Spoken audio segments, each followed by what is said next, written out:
लेकिन कुछ कमेंट्स ऐसे हैं जिन्हें एक्सप्लेन करके मैं आपको बताऊंगा। ये जो फ्रीक्वेंट आस्क्स क्वेश्चन वाला जो एफएक्यू वाला जो मेरा चैनल है, उसमें मैं लगभग 2-3 दिनों में जितने भी कमेंट्स हैं जिसको लिख के एक्सप्लेन नहीं कर सकता हूँ, उसे मैं आप सब लोगों को बताता हूँ।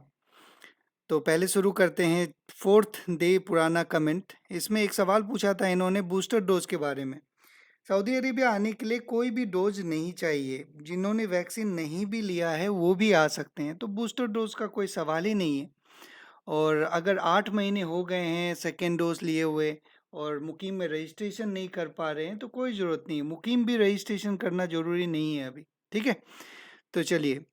अब कई लोग मेरे नंबर मुझसे मांग रहे थे या फिर डायरेक्ट बात करने के लिए, तो मैं आप लोगों को ये रिकमेंड करता हूँ हर बार कि आप इंस्टाग्राम का जो मैं आईडी दिया हूँ उस पे आप फॉलो कीजिए। इसके बाद मुझे एक वॉइस नोट भेज दीजिए, जब भी मुझे शाम में समय मिलेगा मैं आप लोगों को ज़रूर आंसर दूंगा, अगर मुझे आंसर पता है तो।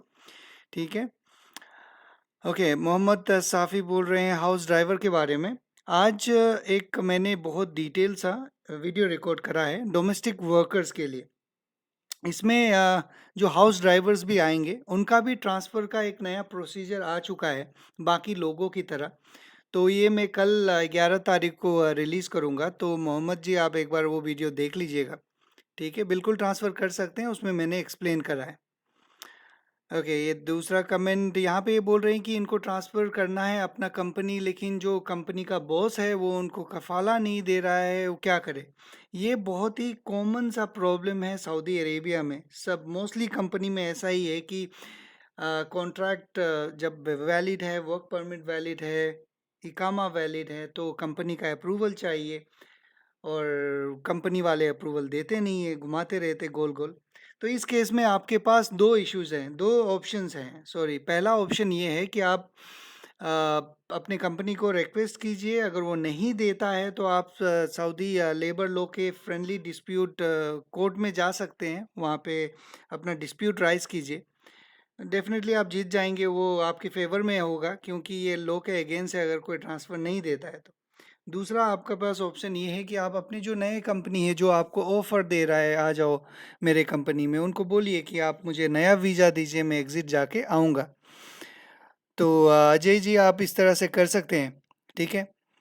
ओके, शाहिद एक सवाल पूछ रहे हैं, उनका सवाल ये है, ये वीज़ा से रिलेटेड कुछ सवाल पूछ रहे हैं कि जो दो तरह का वीज़ा होता है सऊदी में, एक होता है सिंगल एंट्री वीज़ा, एक होता है मल्टीपल एंट्री वीज़ा।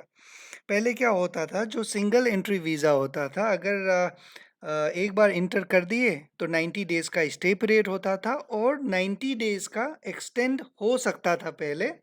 तो ऑल टुगेदर 90 प्लस 90 180 डेज़, मतलब 6 महीना रुक सकते थे। और जो मल्टीपल एंट्रीज वीज़ा थे वो 90 डेज़ का स्टे पीरियड होता था और 2 बार 90 90 और एक्सटेंड हो सकता था, मतलब 90 प्लस 90 180 प्लस 90 270। लेकिन अभी ना तो सिंगल एंट्री वीज़ा का ये 90 डेज एक्सटेंड हो रहा है, ना मल्टीपल एंट्री का 90 डेज हो रहा है। इसके लिए जिनके पास मल्टीपल एंट्री वीज़ा है वो ये क्या कर रहे हैं कि कोई भी नियर बाय जो कंट्री है उसमें एग्ज़िट करते हैं सऊदी से और फिर री एंट्री करते हैं। तो शाहिद यही है अपडेट वीज़ा से रिलेटेड। ठीक है। ओके, एमडी अनीस पूछ रहे हैं कि जो स्पॉन्सर है उसका लाइसेंस एक्सपायर्ड हो गया, क्या ट्रांसफ़र विदाउट स्पॉन्सर पॉसिबल है? अनीस, मैंने एक वीडियो में आप लोगों को बताया था कि कैसे हरूब का स्टेटस चेक करना है, कैसे निकाह निताकत का कैटेगरी चेक करना है। तो उसी में आप जब निकाह निताकत कैटेगरी चेक करेंगे तो राइट हैंड साइड के नीचे में एक स्टेटस दिखेगा कि परमिट जो है, लाइसेंस है, वैलिड है या नहीं है। अगर से वो लाइसेंस वैलिड नहीं है, एक्सपायर हो चुका है, तो ऑटोमेटिक ट्रांसफ़र होना चाहिए। जैसा 8 कंडीशंस में से ये भी एक कंडीशंस थे। लेकिन अभी तक मैंने किसी लोगों से मुझे बात नहीं हुआ है जो जिनका लाइसेंस एक्सपायर वाला ट्रांसफ़र हुआ होगा। तो अगर आपका ट्रांसफ़र हो जाता है तो ज़रूर आप बताइएगा हम लोगों को, ताकि बाकी लोगों को भी मैं बताऊं। असलम यहाँ पे एक सवाल पूछ रहे हैं। असलम पूछ रहे हैं टूरिस्ट वीज़ा के बारे में, जो 90 डेज़ है वो फर्दर 90 डेज़ के लिए एक्सटेंड हो सकता है या नहीं हो सकता है।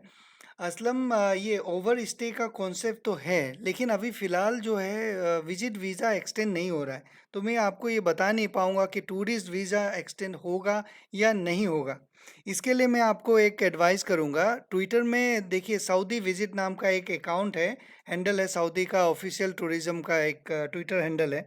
उसमें आप ये सवाल पूछिए, वो आपको जवाब देंगे। लेकिन जिस दिन आप आने वाले होंगे, आपका प्लान क्लियर हो जाएगा, मुझे इस महीने में आना है, तो वो उस समय आप अपडेटेड इन्फॉर्मेशन ले सकते हैं, अगर आपका प्लान फिक्स होगा तब। ठीक है? ओके। तो अभी राजेश कुमार जी क्या पूछ रहे हैं? राजेश कुमार जी का सवाल ये है कि उन्होंने ट्रांसफ़र लिया, लेकिन जिस कंपनी में गए वो कंपनी अच्छा नहीं है। अब वो वापस जो कंपनी छोड़ के गए थे वहाँ आना चाहते हैं। तो क्या वो आ सकते हैं या नहीं? आप बिल्कुल आ सकते हैं। आप उनको अभी आपका प्रोविज़न पीरियड चल रहा होगा, आप कॉन्ट्रैक्ट टर्मिनेट कर सकते हैं कभी भी। लेकिन आपको जो आपका जो नया कंपनी जहाँ पे आप अभी गए हैं ट्रांसफ़र होके, वो आपका ट्रांसफ़र रिक्वेस्ट एक्सेप्ट करना, तभी आप किसी दूसरे कंपनी में आ पाएँगे, बेशक वो आपका पुराना कंपनी क्यों ना हो। ओके, रोहित जी यहाँ पे पूछ रहे हैं कि कंपनी में ट्रांसफ़र होने के बाद अगर मेरा कंपनी ओके, एक कंपनी है जिसमें उनका ट्रांसफ़र हो चुका है, लेकिन कंपनी के हिसाब से ड्यूटी ज़्यादा करा रहे हैं, तो कंप्लेंट कैसे करें? सऊदी लेबर लॉ में बहुत ही अच्छे से डिफाइन किया गया है कि कितने आवर ऑफ ड्यूटी होने चाहिए। अगर उससे एक्सीड होता है तो वो ओवर टाइम का एक आर्टिकल है। मैं एक अभी जो कल शायद आप लोगों के साथ एक वीडियो शेयर करूंगा जिसमें लीव्स के बारे में सऊदी लेबर लॉ के आर्टिकल हैं, ओवर टाइम्स के हैं, सैलरीज के हैं। तो उसमें आपको मैं बताऊंगा कि अगर एक पर्टिकुलर आवर्स के बाद अगर कुछ ड्यूटी होता है तो ओवर टाइम में काउंट होता है। अगर आपको लगता है कि आपका जो एक सऊदी लेबर लॉ के हिसाब से अगर ड्यूरेशन ज़्यादा हो रहा है ड्यूटी का, तो उस केस में आप लेबर कोर्ट में अपील कर सकते हैं, फ्रेंडली डिस्प्यूट राइज कर सकते हैं। ओके, लेकिन आपके पास ये प्रूफ होना चाहिए कि आपसे वो ज़्यादा ड्यूटी ले रहे हैं। जब आपके पास प्रूफ होगा, डॉक्यूमेंट्री एविडेंस होगा, तभी आप कोर्ट में ये साबित कर पाएंगे कि आपको जो ड्यूटी जितना निर्धारित है, जितना डिफाइंड है, उससे ज़्यादा वो ड्यूटी करवा रहे हैं। ओके, असलम यहाँ पे एक कुछ नया सा सवाल पूछ रहे हैं। वो सऊदी में जेल में गए थे 2011 में, फिर वाइट पासपोर्ट बना के बाहर आए, सैलरी का प्रॉब्लम था, तो वो वापस आ सकते हैं या नहीं आ सकते? असलम जी, यहाँ पे आप वाइट पासपोर्ट बोल रहे हैं, और ये वाइट पासपोर्ट जो होता है ना, तीन तरह का पासपोर्ट होता है। चार तरह का होता था, लेकिन तीन तरह का मान लीजिए। एक जो हम लोग के पास ऑर्डिनरी पासपोर्ट होता है जिसका कवर ब्लू कलर का होता है।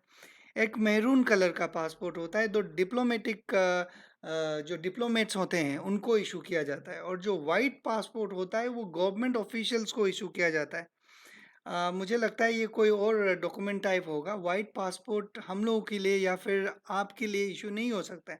चलिए, आपका सवाल ये है कि वापस आप आ सकते हैं या नहीं आ सकते। अभी आप डिपोर्ट हुए हैं यहाँ से, सऊदी अरेबिया से। जब आप डिपोर्ट होके जाएंगे तो शायद वापस नहीं आ सकते, चाहे आपका क्रिमिनल रिकॉर्ड हो या ना हो। ओके, मुझे ये लगता है, बाकी आप दूसरे जगह से भी एक बार चेक करवा लीजिएगा। हाँ, नईम यहाँ पे कुछ पूछ रहे हैं जो मुझे समझ में नहीं आ रहा है, इसीलिए मैं कई बार आप लोगों को बोलता हूँ इंस्टाग्राम में वॉइस मैसेज भेजिए। यहाँ पूछ रहे हैं कि कंपनी को कैसे भेजते हैं, कभी पता नहीं कुछ तो बोल रहे हैं। नईम भाई, मुझे कुछ समझ में नहीं आया आपका, या तो आप दोबारा से लिखिए या तो आप मुझे फिर से बताइए। ओके। तो लगभग 9 मिनट्स के हो गए हैं ये ऑडियो वाला मैसेज। अब दूसरा मैं वीडियो रिकॉर्ड करूँगा उन लोगों के लिए जिनका और बचा हुआ है बहुत सारा कमेंट, तो उनको एक्सप्लेन करूँगा। तो आप इस चैनल को भी सब्सक्राइब कर लीजिए। Thank you very much.